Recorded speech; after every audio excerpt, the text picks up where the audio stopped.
Radio 2M. Faites entrer l'invité. Avec Fathia El-Aouni. Bonjour, bienvenue dans ce Faites entrer l'invité. Cette semaine, nous allons revenir en effet sur un reportage d'une chaîne de télévision française qui a provoqué un véritable tollé au Maroc. Le reportage en question portait le nom « Maroc, la folie du bistouri ». Il a été dénoncé par de très nombreux internautes, en particulier sur le traitement en lui-même, les stéréotypes sur l'image de la femme, les clichés sur le pays. La journaliste parlait du pays des mariages forcés et de la polygamie. Les Marocains ont également été choqués de la pratique d'un des médecins qui semble, dans les images diffusées, faire des opérations à la chaîne, du nez, de poitrine, de fessier, de taille, sculpter les corps de A à Z et cette fameuse appellation utilisée, faire du corps des femmes une Ferrari design. Sympa pour nous, le parallèle fait avec la voiture. Selon nos confrères de Challenge, la chaîne de télévision en question aurait décidé ce week-end de retirer ce reportage su de ses replays à la demande d'une des clientes harcelées depuis la diffusion sur les réseaux sociaux. Autre réaction ce week-end, celle de la Société marocaine de chirurgie plastique, reconstructive et esthétique qui a publié un communiqué dans lequel elle se dit scandalisée et indignée par ce reportage. Et c'est justement son président qui est avec nous aujourd'hui, le professeur Boukind. Bonjour. Bonjour. Comment allez-vous ? Très bien, et vous ? Je vais vous demander juste de rapprocher un tout petit peu votre micro. Voilà, Donc, merci. merci pour l'invitation. Merci à vous d'y avoir répondu. Et puis c'est important de faire un point quand tout s'enflamme suite à ce reportage. Le moins que l'on puisse dire, professeur, c'est que cette diffusion a choqué, a fait couler beaucoup d'encre. Quelle a été, votre première réaction quand vous l'avez vue ? D'abord, il y a 3 points ou 4 points sur lesquels on peut revenir. Il y a cette image, c'est l'angle d'attaque de l'émission, c'est-à-dire cette image caricaturale que la presse française a l'habitude de faire à partir du Maroc, c'est-à-dire des contradictions, parce que, comme vous l'avez bien dit, un pays de mariage forcé, de polygamie, une charrette qui passe devant une clinique dans un quartier un petit peu, avec tout ce qui est contradiction, c'est-à-dire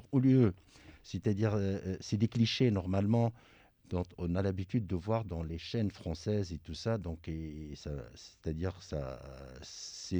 on s'est habitué, et je pense que les médias français normalement doivent revoir leur façon de voir le Maroc, parce que peut-être qu'on a des contradictions, mais ces contradictions font aussi notre richesse, c'est-à-dire on a un pays comme tous les pays au monde où il y a des contradictions, c'est-à-dire normalement qui peuvent créer des richesses. Une société en mouvement, mais effectivement d'ici à qualifier le pays des mariages forcés et de la polygamie.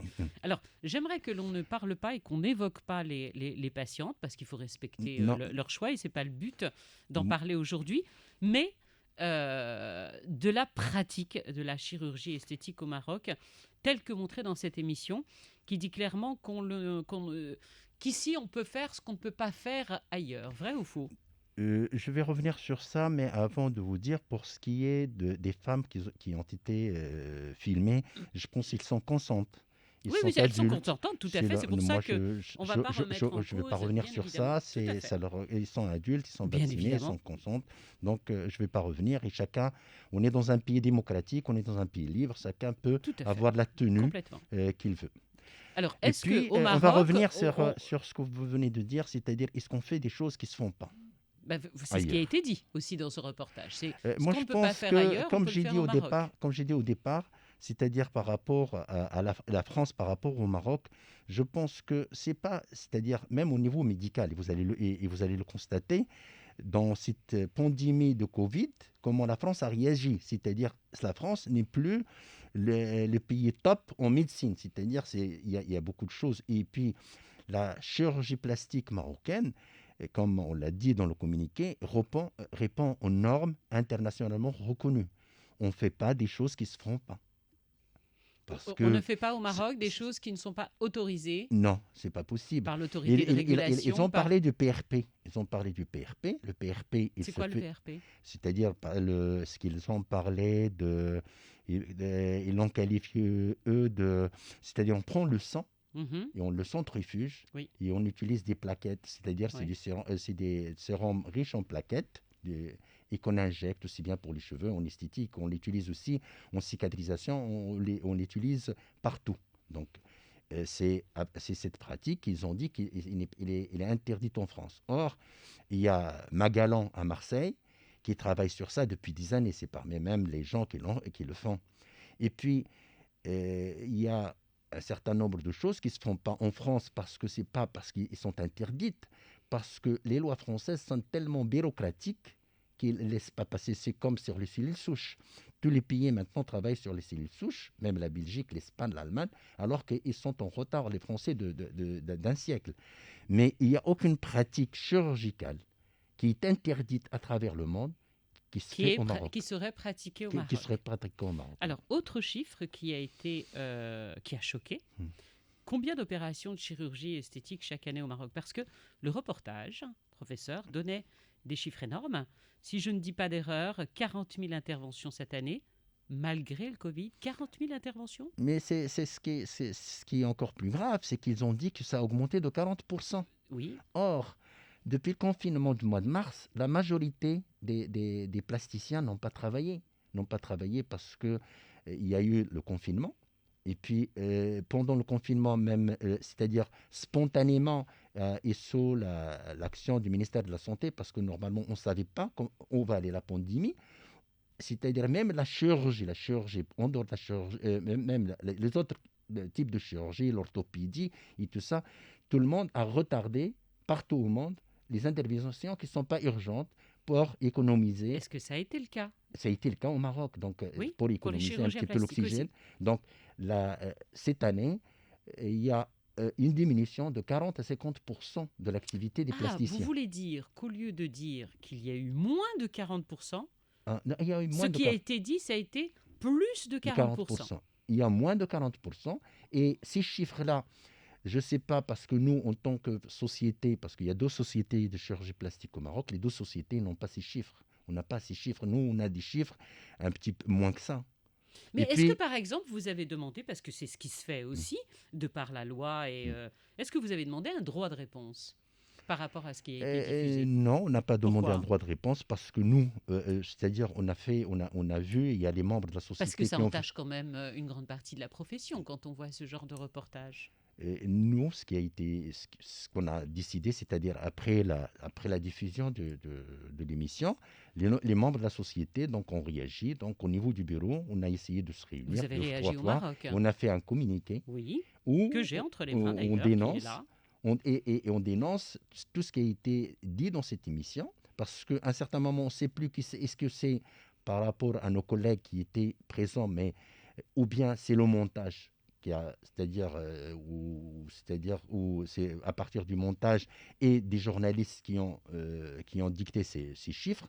Mais on a normalement, cette année, on a 40% de moins de chirurgiens. Je vais le montrer à la caméra, le communiqué. Le Mm. voici, le communiqué que vous avez donc publié cette semaine. On ne voit dans les images de ce reportage ni PCR, ni analyse, ni la moindre visite médicale avant opération. Est-ce que cela veut dire ça démontre aussi, excusez-moi, mais comme ça on parle vraiment de tous les volets, ça montrait comme si il n'y avait aucune précaution médicale, et c'est vrai que ça faisait peur. Je vais revenir sur une chose. Je vous ai dit, pendant le confinement, l'activité a diminué, voire arrêté. D'accord, mais par exemple, Après pour chaque le médecin, confinement, est-ce qu'il y a eu non. des tests Après l'exigence d'un test PCR? Après le confinement, Oui. sous la houlette de l'Ordre des médecins, toutes les sociétés savantes ont participé à un cahier blanc avec des procédures de travail après le confinement. Donc, il y avait, c'est-à-dire, on a mis au point des process de pré-opératoire, post-opératoire, pour essayer d'éviter d'opérer les gens qui ont le Covid et d'éviter la contamination des gens qu'on opère. Donc, la moindre des choses, on fait des scanners thoraciques, on fait des PCR. Maintenant, au niveau des missions, est-ce que le montage, parce qu'il y a aussi, on n'opère pas un malade qui vient le premier jour, on l'opère. Il faut normalement, minimum, 1 à 2 semaines entre la première consultation et la deuxième consultation pour que la patiente, parce qu'il faut un consentement éclairé, il faut expliquer à la patiente les risques. Donc on donne toujours le temps aux patients, minimum 1 à 2 semaines, pour qu'ils réfléchissent et pour qu'ils assument les complications Et et il tout y a ça. des analyses qui On sont fait faites des pour voir analyses. l'état de santé de la patiente. Oui, c'est obligatoire. C'est dans tous les actes chirurgicaux, il y a une consultation pré-chirurgicale, il y a une consultation, on demande un bilan, il y a une consultation d'anesthésiste, c'est-à-dire pré-anesthésie, Ben il oui. y a un temps de latence de réflexion pour essayer, il y a un consentement éclairé, c'est-à-dire on explique les tenants et les aboutissants de l'intervention. Je pense, et je suis presque sûr, peut-être que le montage de l'émission n'a pas jugé important De montrer. de montrer ces étapes. Mais normalement, ils sont obligatoires. Parce que sinon, on est. C'est-à-dire, ils sont obligatoires. On ne peut pas venir opérer quelqu'un qui n'a pas pris le temps de réfléchir. On ne peut pas opérer quelqu'un qu'on n'a pas examiné. On ne peut pas opérer quelqu'un qui n'a pas un bilan. On ne peut pas opérer quelqu'un qui n'a pas vu un anesthésiste. Alors, on va laisser cette émission de côté puisque nous avons la chance de vous avoir et comme ça permet aussi de faire un point et de comprendre un petit peu le métier. Ce qui étonne aujourd'hui, et j'aimerais bien avoir votre avis personnel, là je ne pose pas la question au président de l'association, la course aux followers pour les chirurgiens, à celui qui va inviter le plus d'influenceuses, qui va filmer. On en voit certains aujourd'hui avec même des caméramans qui filment toutes les interventions pour publier et s'attirer une clientèle. Où est-ce que ça s'arrête? Est-ce qu'on ne va pas trop loin? Qu'est-ce que vous en pensez? Je vais vous dire deux choses. La première, c'est au niveau mondial. Au niveau mondial, maintenant, quand on est invité, moi j'étais au congrès, le dernier congrès de l'ISAPS, l'International Société de chirurgie esthétique, qui a eu lieu aux États-Unis. Il y a maintenant des tables rondes sur tout ce qui est Facebook, Instagram et tout ça. Il y a même dans les congrès, malheureusement. Donc, il y a cette tendance. Maintenant, c'est vrai que nous, on est des médecins. On est des médecins, on ne vend pas des maquillages et tout ça pour avoir. Mais malheureusement, cette donne est là. Mais ce qui doit y avoir, c'est que les autorités, il doit y avoir une réglementation de tout ça avec des autorités. Parce qu'on ne peut pas travailler comme ça. C'est-à-dire, il y a, comme vous l'avez vu dans l'émission, il y a des Instagrammeuses, des influenceuses et tout ça. Alors que les chirurgiens il a fait 15 ans d'études, il y aura une influenceuse qui va venir lui ramener du travail ou tout ça. Je pense que personnellement, ça m'agace. Et le problème, c'est que la tendance va vers ça. Ça veut dire qu'il y aura de plus en plus. Hein? Il y en aura de plus en plus. Parce que c'est justement s'il n'y a pas une réglementation, s'il n'y a pas une réglementation au niveau, parce que nous, on est une société savante. Il y a un conseil de l'ordre, normalement. Il y a un conseil de l'ordre, parce qu'il y a aussi problème de publicité pour les médecins qui est interdite. Mais ma foi, on interdit aux médecins de faire de la publicité, mais on permet aux salons, au spa de faire de la publicité. Alors, attendez, on va revenir parce que... On va en parler. Mais là, professeur, nous parlons d'acte médical quand même, parce que ça reste une intervention chirurgicale, quoi qu'on en dise et quoi que l'on fasse. Et avoir un caméraman dans une salle d'opération, ça choque quand même. Oui, c'est certain. Surtout vous le faites, vous? Non, mais si je vais prendre une photo, normalement, on prend pas. C'est très difficile de prendre une photo chez quelqu'un. Normalement, on a un consentement pour prendre des photos avant et après. Mais dans la salle de chirurgie, normalement, c'est un lieu où normalement le caméraman ne doit pas rentrer, sauf si la malade veut assigner un consentement. Même avec le consentement, on ne peut pas montrer quelqu'un de nu, anesthésié comme ça. Il faut au moins cacher les parties intimes.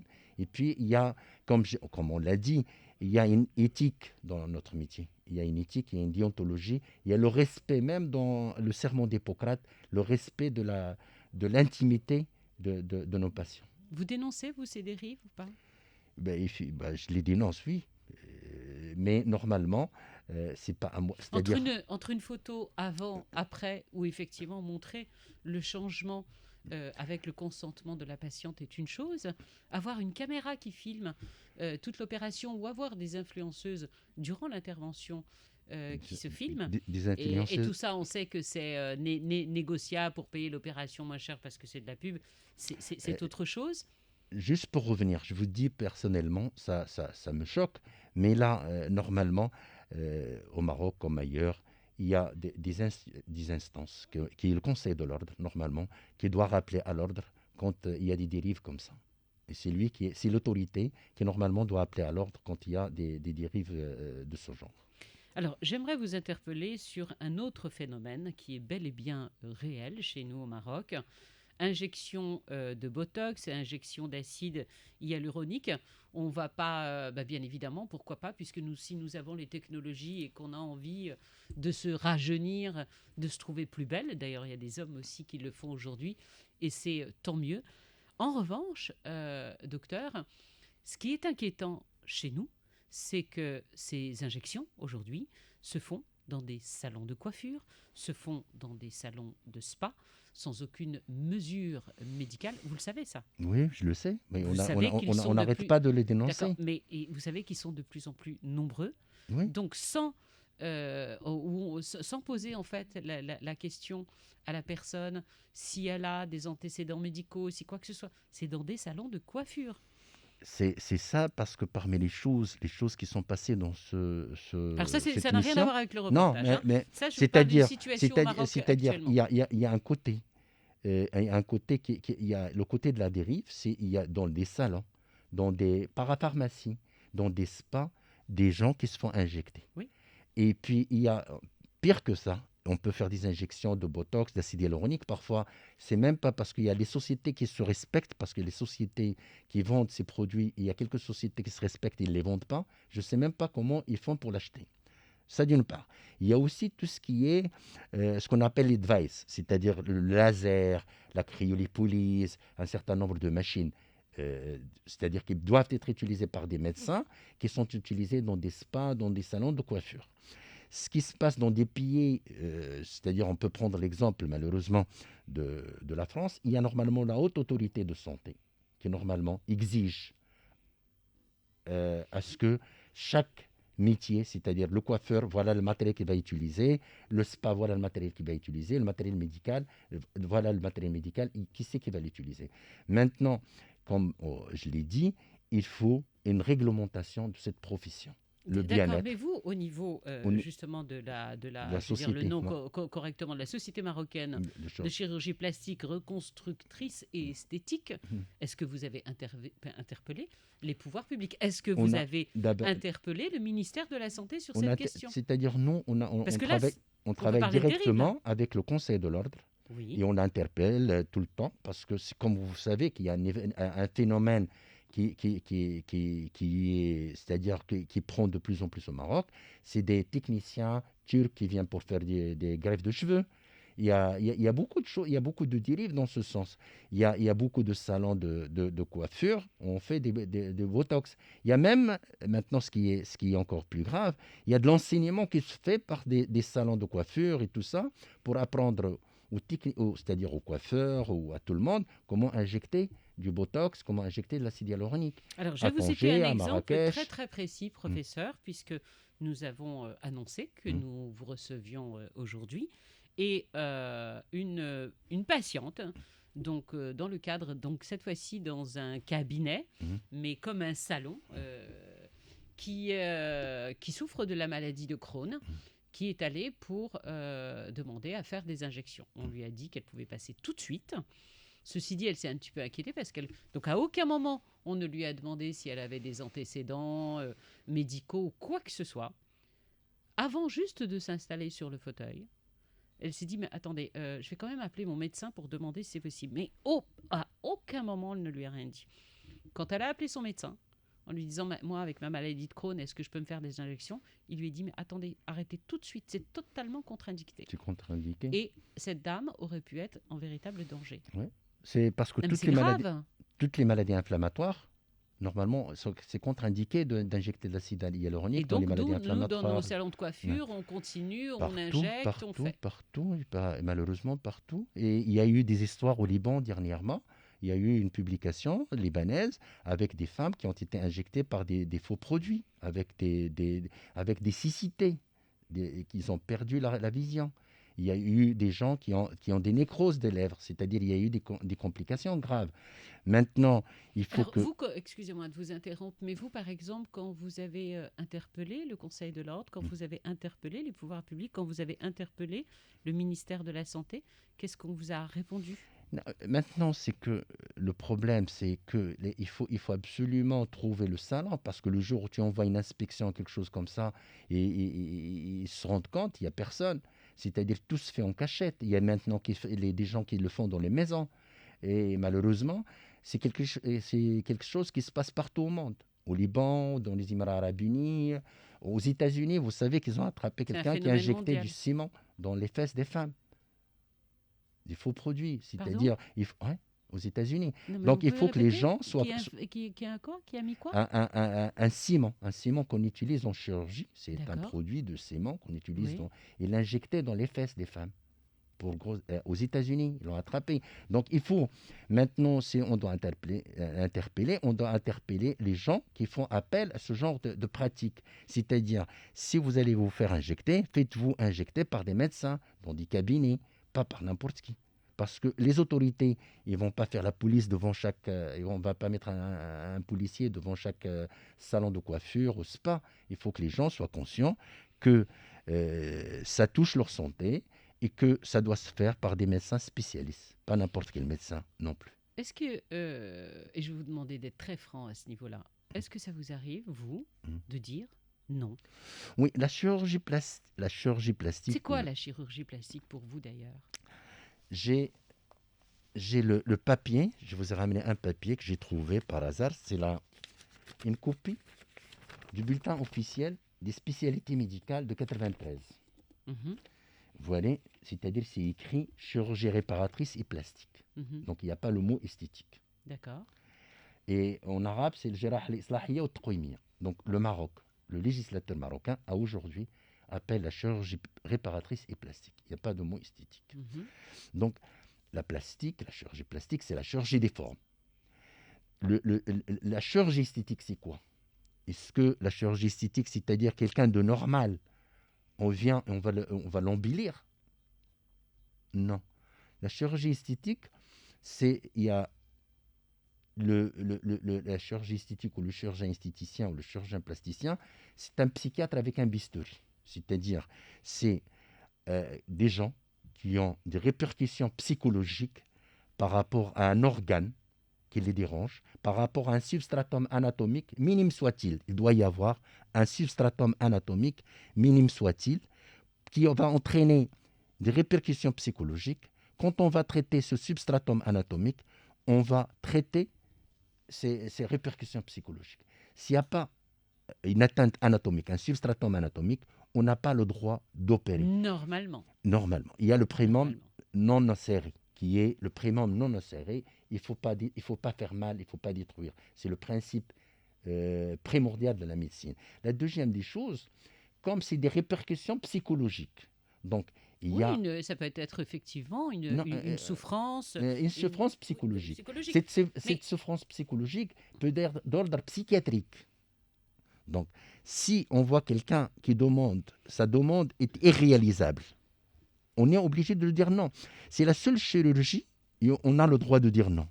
Mais malheureusement, c'est la seule branche de médecine, parce que quand on va la comparer à la chirurgie ou à la traumato, quand on va voir un médecin, on va lui dire qu'on a mal au niveau de la fosse iliaque droite, il va nous faire une échographie, il va nous dire que vous avez une appendicite, il va enlever l'appendicite. D'accord, mais j'aimerais bien que vous me répondiez à ma question. Est-ce que ça vous arrive de dire non? Oui, on dit non. Que des patientes se 40%, présentent. 40%. Dans 40% des cas, vous dites non? Non, 40%. Parce qu'il y a parfois des femmes ou des hommes qui viennent pour des choses irréalisables. irréalisable. C'est-à-dire, qu'est-ce qu'il vous demande? C'est-à-dire, il veut, je sais pas, il veut un corps svelte alors il est énorme. Il veut des yeux je sais pas. Il veut, parce qu'il y a des gens, des femmes qui viennent, ils te disent, Avec moi, une photo. j'ai besoin d'avoir, j'ai envie d'avoir, je sais pas moi, les lèvres de Pamela Anderson. Ou bien il te ramène une photo d'un journal, je veux ses fesses. Oui. Je veux cette poitrine. Oui. Et tu vois que la personne, sur le plan psychologique, n'est pas stable. Donc, tu es obligé de lui dire non. Parce que si on la touche, ça risque de poser des problèmes. Elle ne va jamais être satisfaite. Alors, vous dites L'exemple, non. je vais revenir sur Excusez-moi. un exemple qui Oui. est très connu mondialement. Michael Jackson. C'est-à-dire, il a été addict de la chirurgie esthétique parce qu'il avait un problème psychiatrique et psychologique. Si on s'est rendu compte, on l'aurait traité, il ne serait pas suicidé. Il y a l'addiction. L'addiction à la chirurgie esthétique est une maladie. La chirurgie esthétique, c'est pas le coiffeur, c'est pas le tatou, c'est de la chirurgie, c'est de la médecine, c'est un art. C'est-à-dire, si il n'y a pas la chirurgie qu'on va faire, on sait pertinemment qu'il ne va pas rendre service à la patiente, il faut dire non. Mais alors, vous citez un cas, oui, d'une star, parce que tout le monde connaît, c'est bien de le citer, mais c'est le cas de nombreuses femmes, non? Vous ne pensez pas? Non, mais il y a partir du moment où elle dans le commence- reportage de TF1, il y avait une femme, c'est-à-dire c'est de la caricature, qui a perdu son fils par un cancer, qui divorce, qui a perdu son père et qui va aller faire de la chirurgie esthétique, c'est-à-dire en pleine dépression. Oui. C'est-à-dire, admettons qu'elle avait une petite complication. Il va déprimer cette femme à vie. Il ne va jamais s'en relever. Donc, il ne faut jamais opérer les gens qui sont en dépression. Il faut opérer les gens toujours avec un recul. C'est-à-dire, il faut toujours avoir un recul de quelques jours, voire des mois, entre une période de dépression et la chirurgie. J'entends tout ce que vous me dites, mais est-ce que c'est une généralité? Est-ce que ce sont la majorité des médecins? Parce que c'est joli le parallèle que vous faites. On est les psychiatres de ces patientes parce que le côté psychologique est très important et quelquefois ça peut sauver des vies de personnes qui ne se supportent pas telles qu'elles sont, et on sait que leur vie peut changer en les aidant. Mais est-ce que c'est la majorité des médecins qui disent non dans ces cas-là? Moi, je pense que c'est la majorité. Je pense que c'est la Très majorité. franchement. C'est la majorité. Il doit y avoir partout dans dans toutes les Partout, il y a des corporations, dérives, vous dans voulez toutes les dire? associations, il doit y avoir des gens qui sont un petit peu. Mais la majorité, je pense, parce que dans ce cas-là, qui c'est qui va être c'est-à-dire que c'est le chirurgien. On va opérer quelqu'un qui est instable sur le plan psychiatrique. Et il va revenir tous les jours, il va vous dire « Oh non, mais je ne suis pas satisfaite, je ne suis pas satisfaite. » Donc, même le chirurgien n'a pas intérêt à toucher ce genre de patient. C'est dans son intérêt. Une autre question, alors il y a un autre phénomène, malheureusement, je n'ai pas réussi à trouver les derniers chiffres en date, que chez nous, c'est de plus en plus jeune, des jeunes filles, 15, 16, quelquefois 13 ans, qui se présentent dans les cabinets. Et quelquefois, ce sont les parents. Pas autant, et il y en a, ça commence, mais pas autant. C'est pas comme parce qu'il y a, je croyais que vous avez vu une étude qui a été faite en Angleterre, et qui est une étude un petit peu, c'est-à-dire catastrophique, parce que vous savez qu'on fait, parmi les chirurgies génitales qu'on fait, c'est la nymphoplastie. La nymphoplastie, c'est une chirurgie qu'on fait pour réduire les petites lèvres vaginales. Et puis, quand il le faut, parce que c'est une chirurgie aussi comme les autres, quand il y a une gêne. Mais il y a la majorité, en Grande-Bretagne, il y avait une ruée des filles de 18 ans, parfois même avec leur maman, qui viennent faire cette chirurgie. Maintenant, il y a une loi qui interdit de faire cette chirurgie à un âge à moins de 22 ans. Ça existe chez nous? Pas chez les jeunes filles, mais chez les femmes d'un certain âge qui sont gênées. Qui Et puis, il y a aussi donc, certains pays où on paye soit l'abdominoplastie, soit les prothèses mammaires, soit la rhinoplastie, après le bac, et tout ça par les parents. Mais je pense, c'est le cadeau. Les cadeaux. Mais je pense, comme on voyait au Brésil il y a une dizaine d'années. Il faut qu'on reste médecin. La chirurgie plastique esthétique est un art médical. C'est pas un truc de salon. Et il répond aux normes aussi bien éthiques, déontologiques et aux normes scientifiques. Docteur, il y a une tradition dans ce Faites entrer l'invité du lundi, Mhm. où l'on demande à nos invités de jouer le jeu et de nous faire une confession. Elle est personnelle, elle n'est pas au titre du président de l'association, de quelque chose que vous avez vécu, quelque chose que vous regrettez, une anecdote, ce que vous voulez, mais qui soit à titre personnel. Et c'est vrai que dans votre métier, je pense que quelquefois vous sauvez des vies, mais quelquefois vous entendez parler de dérapage. Est-ce que vous accepteriez de faire le jeu et de vous prêter à la confession? Confession. Vous savez, c'est le mot en lui-même. Je vais vous demander de vous lever et de vous installer en fait sur le fauteuil jaune Mhm. qui est juste à côté de vous.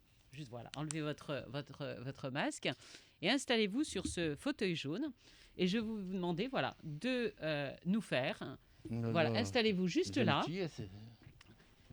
Voilà, et spontanément, si je vous demande, voilà, vous avez un micro devant vous, et je vais vous demander spontanément s'il y avait une confession qui vous vient à l'esprit comme ça, qu'est-ce que ce serait? Le micro est branché, vous pouvez y aller. Confession. Une anecdote, ça peut être quelque chose dont vous êtes fier, quelque chose que vous regrettez, une anecdote. En pensant venir chez vous, hier, j'étais en train d'écouter, moi je suis berbérophone, je suis en train d'écouter une chanson ancienne qui décrivait la beauté de la femme. Et j'aurais aimé à ce que cette description de la beauté de la femme, aussi bien les yeux, le nez, tout le corps féminin, comme il est décrit sur le plan poétique et artistique par rapport aux termes qu'on utilise maintenant, Ferrari Design, Texas et tout ça. Donc ça, c'est ma confession d'aujourd'hui. Est-ce qu'il vous est arrivé de faire un acte pour quelqu'un dont vous soyez fier et où vous vous êtes dit je lui ai rendu la vie plus belle et je l'ai peut-être sauvé, cette femme? Je suis à ma 35e année de chirurgie. Donc j'étais enseignant. J'ai formé presque une quarantaine de plasticiens. On a rendu énormément. J'ai des bébés qui ont été brûlés à 3 mois et qui sont des médecins maintenant. Et j'ai des femmes qui ont des cancers, en plus, il y a du tout. On a opéré du tout. On a rendu énormément service à beaucoup de gens et on leur a rendu service aussi bien dans le côté vital pour les brûler, les cancéreux, que dans le côté esthétique pour leur rendre le sourire. On a opéré des jeunes filles. Moi, je connais une jeune fille qui avait des seins presque de 4 kilos par sein, qui n'arrivait pas, quand il est dans la rue, on l'a hué, on l'harcelait pour sa poitrine. Et la fille, elle avait fait une dépression carabinée. Le jour où elle a été opérée, de dernière de la classe, elle est redevenue la première de la classe. Donc, il y en a plein d'exemples. Mais, parfois aussi, dans notre métier, on regrette parfois des devoirs parce qu'on travaille sur le corps humain et parfois le corps humain réagit autrement qu'on le veut. Merci beaucoup. Vous allez revenir vers moi. Je vous rappelle qu'aujourd'hui, ce Fait entrer l'invité était consacré à la chirurgie esthétique suite à ce reportage qui a été fait par une chaîne française, que la chaîne en question a décidé de le retirer de ses replays suite à la demande d'une des patientes qui depuis est harcelée sur les réseaux sociaux. Une dernière question, professeur. Quelle est la demande la plus fréquente au Maroc en termes de chirurgie esthétique? En termes de chirurgie esthétique, parce qu'il y a la chirurgie et la médecine. La médecine esthétique, c'est le botox, les fillers et l'épilation. En chirurgie plastique, alors. En chirurgie, c'est la liposuction. La liposuction pour maigrir, en fait. Et ça, c'est-à-dire la chirurgie esthétique, elle est aussi culturelle, c'est-à-dire en fonction de la culture de la société. C'est-à-dire, si la femme marocaine et la femme orientale, parfois, ils font de la liposuction avec des injections dans les fesses et tout ça, les Européennes, parfois, viennent pour faire de la liposuction des fesses quand ils sont grands, parce qu'ils n'aiment pas les grosses fesses. Donc, c'est culturel. Donc, la chirurgie la plus demandée, c'est la liposuction, la réduction mammaire et l'abdominoplastie. Alors qu'en Europe, c'est l'augmentation mammaire. Et les fessiers. Mm. Parce que les fessiers, c'est de plus en plus. Et Les fessiers. les Les fessiers. Les fessiers pour les Européennes? Non, Non, pour les même Marocaines, oui. chez nous au Maroc, Ouais, c'est les un injections phénomène de fesses. nouveau Oui. de demander des fesses un petit peu plus importantes avec une courbe C'est-à-dire, moi, affinage de je vais taille. revenir sur ça parce que la chirurgie, c'est de donner l'harmonie à un corps. C'est pas d'agrandir une partie, c'est surtout, il faut trouver l'harmonie du corps. Mais est-ce que vous avez peur, et ce sera ma dernière question, qu'on aille un peu trop loin? Vous disiez, et c'est important ce que vous venez de dire, plus de 35 ans, que vous avez formé de très nombreux plasticiens qui sont sur la place aujourd'hui, qui ont pignon sur rue. Est-ce que, avec votre expérience et quand vous prenez du recul, vous vous dites, j'ai peur que ça aille trop loin? Je pense qu'il y a des expériences. Il y a des expériences parce qu'il y a des pays quand même, comme le Brésil et tout ça, parce qu'on a parlé de sites Instagram et tout ça, des photos avant-après. Normalement, dans toutes les chirurgies, le contrat qu'on a avec nos patients, c'est un contrat de moyens, ce n'est pas un contrat de résultat. Mais par exemple, au Brésil, les législateurs a fait, c'est-à-dire a fait une chose qui, je pense, qui peut freiner un petit peu cette tendance, c'est que si vous postez un avant et un après et qu'une patiente vient vous voir et vous l'opérez et s'il n'a pas ce résultat, vous êtes condamné. Donc il faudrait peut-être chez nous aussi une législation, Normalement, la législation, mettre des des limites. garde-fous. Je Oui, pense qu'ils exactement. vont venir. Normalement, il faut que le Que nous n'avons législateur pas mette des encore, garde-fous. malheureusement. Mm. Ouais, un garde-fou. Mais ça va venir parce que c'est toujours des phénomènes de société qui poussent le législateur à mettre des garde-fous.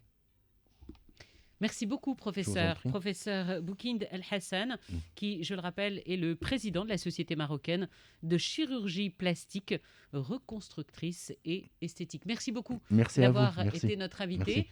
Quant à moi, je vous donne rendez-vous la semaine prochaine, à lundi. Vivre avec vous.